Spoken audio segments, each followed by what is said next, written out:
Mga anyong lupa.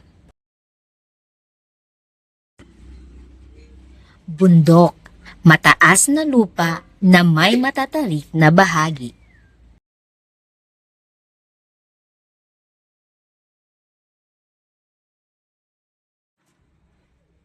Burol, higit na mas maliit at mababa kaysa sa bundok.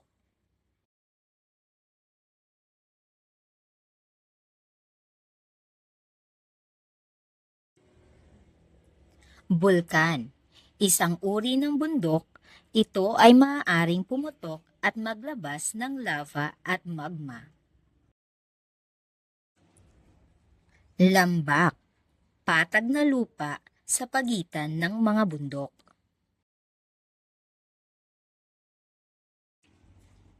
Talampas, patag na lupa sa itaas ng bundok.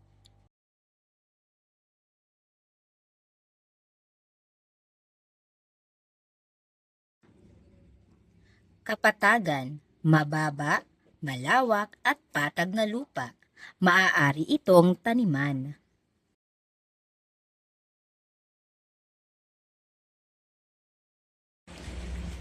Pulo, lupaing napapaligiran ng tubig.